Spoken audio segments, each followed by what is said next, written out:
అద్దంకి దయాకర్ నిన్న క్షమాపణ చెప్తున్నాడు. బాలరాముడు ఏడిసే రాముడు అంటే నీ కడుపులో ఎంత మంట ఉంటే నీకు ఇట్లాంటి మాటలు వస్తాయి. ఇటు ఏడిసే రాముడిని మొక్కుడు అని అంటాడు. ఏడిసే రాముడు కమ్యూనిస్టులు అందరూ వీళ్ళు ఎట్లా అంటారండి? మళ్ళీ ఏడిసే పిల్లలు పుట్టినారా నాయన మీకు అందరికీ? అక్కడ కాంగ్రెస్లో ఎవరో బత్తి పెట్టి ఉంటారు. ఏం మాట్లాడుతున్నావు నువ్వు? నీతో పెద్ద ప్రాబ్లం అయిపోయింది నాకు. నువ్వు తెలంగాణ రాహుల్ గాంధీ తయారవుతున్నావు. నువ్వు మాకు ఇష్టం వచ్చినట్టు నోరు మాట్లాడుతున్నావు. నోరుకి రికం లేకుండా పోతుందని చెప్పి సూది ఇచ్చుంటారు, కుంజి ఇచ్చుంటారు. ఆ కుంజి వచ్చినంతసేపు ఇట్లా బొమ్మ కొట్టుకుంటుంది, టప టప టప టప టప కొట్టుకుంటుంది కదా, బ్యాండ్ కొట్టినట్టు గట్లా కొట్టుకుంటాడు. మీడియా ముంగడికి వచ్చి మళ్ళీ ఓడో కమెంట్ పెడతాడు, నేను రోజు పెడుతున్నా బాయ్, నువ్వు వస్తావు అంటే ఫోన్ చేయరా బాయ్, మళ్ళీ నువ్వు పీకుడు కాడివి, నేను నీకు ఫోన్ చేయాలి. ఇక నువ్వు ఫోన్ చేయి, నా నంబర్ ఉంది కదా.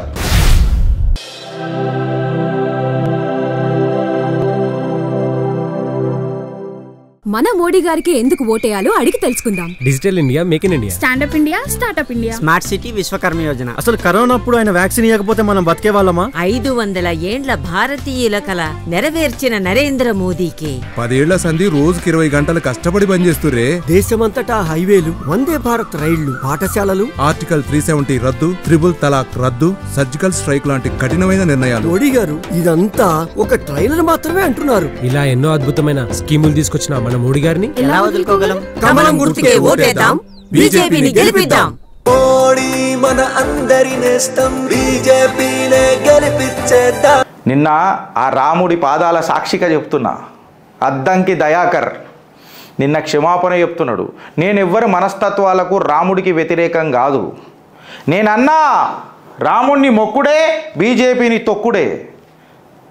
మీ మాటలకు ఏమైనా ఎవిడెన్సెస్ ఉన్నాయా అడుగుతున్న అద్దంకి దయాకర్. ఏదో ఇవాళ మీరు క్షమాపణ చెప్పి నా మాటలను మీరు వక్రీకరించి మాట్లాడారు ఎందుకంటే సానుభూతి రాదు దయాకర్ అన్న. రాముడిని మొక్కుడే అని చెప్పుకుంటేనే ఏడిసే రాముడు, బాలరాముడు ఏడిసే రాముడు అంటే నీ కడుపులో ఎంత మంట ఉంటే నీకు ఇట్లాంటి మాటలు వస్తాయి. మేము రామ్ లల్లా అని పిలుచుకున్నాం కానీ ఏడిసే బిడ్డలు పుట్టిర్రు అని మాట్లాడుకున్నావా? ఏడిసే పిల్లలు పుట్టిర్రు అని చెప్పి మాట్లాడుకున్నామా ఫ్రెండ్స్ మనం? అంటే కడుపులో ఎంత విషం ఉంటే మాట్లాడతారు. మళ్ళీ రాముడిని మొక్కుడే. రాముడిని అంటే హిందూ చైతన్యం మొత్తం ఒకటవుతుందని వీళ్ళందరికీ తెలుసు. ఆజ్కా హిందూ బదల్గయా మిస్టర్ దయాకర్. చర్చిలను ప్రోత్సహించేటోళ్ళతోని రామ చరిత్ర గురించి చర్చ ఎట్లా చేస్తారని అడుగుతున్న దయాకర్ అన్న. మీ కడుపులా ఏం మంట ఉంటే మీరు ఇట్లాంటి మాట్లాడతారు? ఏడిసే రాముడు. నేను నిన్న చెప్పినా కదా, ఈ భావాజాలన్నీ ఎడికేని వస్తాయో మా అందరికీ తెలుసు.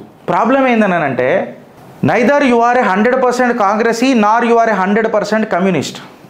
50% కమ్యూనిస్ట్ భావజాలతోని 50% కాంగ్రెస్ ఐడియాలజీతో తయారైన రాజకీయ నిలువెత్తు నిదర్శనం అద్దంకి దయాకర్.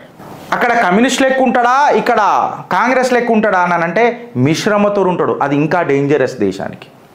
ఎందుకనంటే ఇటు ఏడిసే రాముడిని మొక్కుడు అని అంటాడు. ఏడిసే రాముడు ఎట్లా అంటారండి? కమ్యూనిస్టులు అందరూ వీళ్ళు ఎట్లా అంటారండి? దయాకర్ అన్నాడా, నాగేశ్వరరావు అన్నాడా, ఎట్లా అన్నాడా, ఏమన్నాడా పక్కకు పెడితే ఏడిసే రాముడు ఎట్లయితారండి? రామ్ లల్లా మన పిల్లలు ఏడవలేదా? మళ్ళీ ఏడిసే పిల్లలు పుట్టినారా నాయన మీకు అందరికీ? ప్రాబ్లం ఈడొస్తుంది ఈ కాంగ్రెస్ వాళ్ళతో. అక్కడ కాంగ్రెస్లో ఎవరో బత్తి పెట్టి ఉంటారు. ఏం మాట్లాడుతున్నావు నువ్వు? నీతో పెద్ద ప్రాబ్లం అయిపోయింది నాకు. నువ్వు తెలంగాణ రాహుల్ గాంధీ తయారవుతున్నావు. నువ్వు మాకు ఇష్టం వచ్చినట్టు నోరు మాట్లాడుతున్నావు. నోరుకి రికం లేకుండా పోతుందని చెప్పి సూది ఇచ్చుంటారు, కుంజి ఇచ్చుంటారు. ఆ కుంజి వచ్చినంతసేపు ఇట్లా బొమ్మ కొట్టుకుంటుంది, టప టప టప టప టప కొట్టుకుంటుంది కదా, బ్యాండ్ కొట్టినట్టు గట్లా కొట్టుకుంటాడు మీడియా ముంగడికి వచ్చి మళ్ళీ. ప్లస్ వ్యక్తిగత ఆరోపణలు ప్రతిసారి. అమిత్ షా దరిద్రుడు, మోదీ రాముడు పయనించిన ఈ నేలపైన సీతాకు అవమానం జరిగినట్టు మన మోదీ గారి భార్యకి ఏం చేసిండు అని చెప్పి వ్యక్తిగత సారాంశాలకు దిగుతాడు, ఇష్యూలకు దిగుతాడు. ఏదో సారాంశం మాట్లాడడానికి ప్రయత్నం చేస్తాడు. పర్సనల్ అటాక్స్ చేయాలంటే నాకు రెండు నిమిషాలు వాదు. నేను బుక్కులన్నీ పెట్టిన. ఎవడు చచ్చిపోతే ఎందుకు ఏడ్చిండు, తల్లి కంటే ఎక్కువ ఇంకొకటి ఎవడు ఎందుకు ఏడ్చిండు, ఓడోతో తిరిగిండు, ఏమేమి తిన్నారు, ఏడేడ తిరిగిండ్రు, ఏడేడ వన్నారు, ఎవరికి ఎవరు పుట్టిండ్రు మొత్తం డిస్కస్ చేద్దామన్నంటే చెప్పు. మళ్ళా కూర్చుందాం, చర్చకు రెడీయా, డిస్కస్ చేసుకో, ఆత్మ పరిశీలన చేసుకో. ఫస్ట్ ఏఐసిసితో డిస్కస్ చేసుకో. ఎవరు చచ్చిపోతే ఎవరు డిఎన్ఏలు ఇచ్చిండ్రు, వాళ్ళ డిఎన్ఏలు ఎందుకు తీసుకోలేదు, మాట్లాడదాం ఇవన్నీ. మళ్ళీ చర్చలు. పర్సనల్ అటాక్స్కి దిగకు. రాజకీయం చేయి, హుందాగా రాజకీయం చేయి.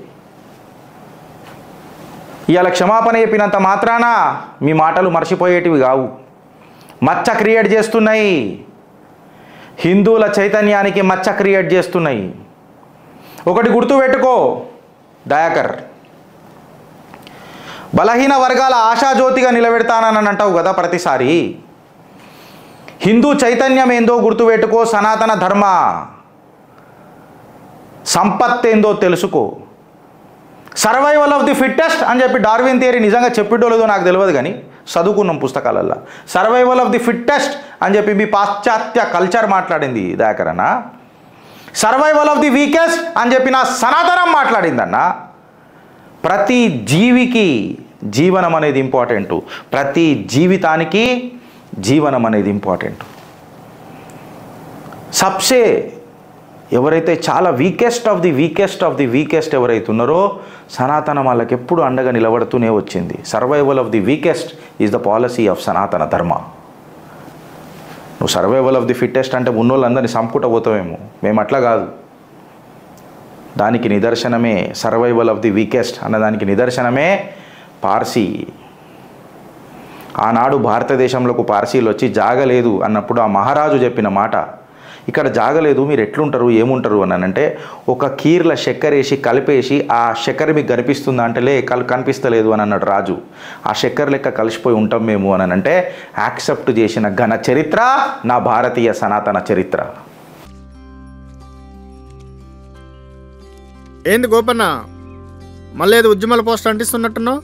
ఇంకా ఉద్యమాలు ఎందుకు తమ్ముడు? కొన్ని కోట్ల మంది రైతులకు ఏడాదికి 6,000 రూపాయల సాయం, కిసాన్ క్రెడిట్ కార్డులు, ఉచిత రేషన్ పంపిణీ, ఉచిత గ్యాస్ కనెక్షన్లు, కరోనా వ్యాక్సిన్లు, పిల్లలకు టీకాలు, ఆయుష్మాన్ భారత్ పథకం ద్వారా 5 లక్షల ఆరోగ్య బీమా, ఇలాంటి పరిపాలన కోసమే కదా మనందరం ఎదురు చూసింది. మోదీ గారు మళ్ళా ప్రధానమంత్రి కావాలంటే నా ఓటు అవసరం, మీ ఓటు అవసరం, మనందరి ఓట్లు అవసరం. కమలం గుర్తుకు ఓటేద్దాం, బీజేపీని గెలిపిద్దాం. మోడీ మన అందరి నేస్తం, బీజేపీనే గెలిపించేద్దాం. ఫ్యాక్ట్స్ మాట్లాడుకుందాం జరసేపు.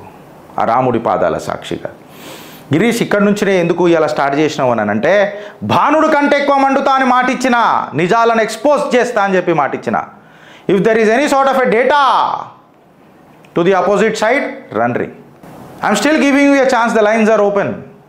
ఓడో కమెంట్ పెడతాడు, నేను రోజు పెడుతున్నారా బాయ్, నువ్వు వస్తావు అంటే ఫోన్ చేయరా బాయ్, మళ్ళా నువ్వు పీకుడు కాడివి, నేను నీకు ఫోన్ చేయాలి. ఇక నువ్వు ఫోన్ చేయి, నా నంబర్ ఉంది కదా, స్క్రోల్ అయితేనే ఉంటుంది కదా కింద, ఫోన్ చేయి, నీ దగ్గర ఏం డేటా ఉందో రా.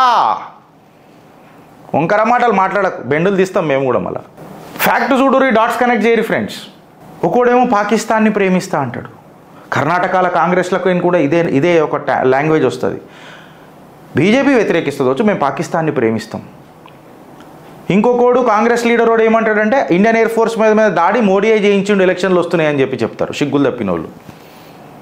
ఇంకొక దగ్గర ఏమని మాట్లాడతారనంటే, హేమంత్ సోరెన్ అనేట ఆయననే అజ్మల్ కసాబ్ ఖాన్ గ్యాంగ్ చంపాలి 26/11 అది హిందువులు చంపినరు అని చెప్తాడు, సాఫ్రాన్ టెర్రరిస్ట్ అని చెప్పి మాట్లాడతారు. నిన్న షేక్ అబ్దుల్లా గారు ఏమని అంటాడు, కాశ్మీర్కేని పాకిస్తాన్తో మీరు అట్లా ఇజులు పెట్టుకోకుర్రి, వాళ్ళ చేతులు కట్టుకొని ఏం కూర్చోవాలి, వాళ్ళ దగ్గర బంబు ఉందని అంటారు. పెట్టుకో మళ్ళీ కుర్చీ మర్తబెట్టి. ఎవడు భయపడుతున్నారా షేక్ అబ్దుల్లాను? ఆ రాముడు పుట్టిన నేలపైన సనాతన సంతానానికి ధమ్కిలు ఇస్తున్నావా? అరే ఎంత ఓపిక, ఎంత ఆత్మబలం మాకు ఉంటే మేము ఇట్లున్నాం రాబోయ్. మా ధర్మాన్ని మీద ఎన్నిసార్లు దాడులు జరగలే రాబోయ్. మీ లెక్క మోతబరి తక్కువ చేసుకొని బతకలే, అదే మోతబరితో బతికినాం. ప్రాణాలు పోయినా ధర్మాన్ని విడిచిపెట్టలే. దిస్ ఈజ్ ద సనాతన ధర్మ ఫర్ యూ ఫ్రెండ్స్. ఒకటి మీరు యాద పెట్టుకోండి, మీరు ఇలా ప్రతిజ్ఞ చేసుకోండి, ఇటుక పెడితే కంప గుత్తానన్నారు. భవ్య దివ్య రామ మందిరం మీ దగ్గర ఉన్నది. ఎలక్షన్ డే రోజు మాత్రం లాంగ్ వీకెండ్ అని చెప్పి పోకుండ్రి. మీకు దండం పెడతా, this is an election, just not selection. ఒకసారి బోలో శ్రీ రామచంద్ర భగవానికి జై, భారత్ మాతాకి.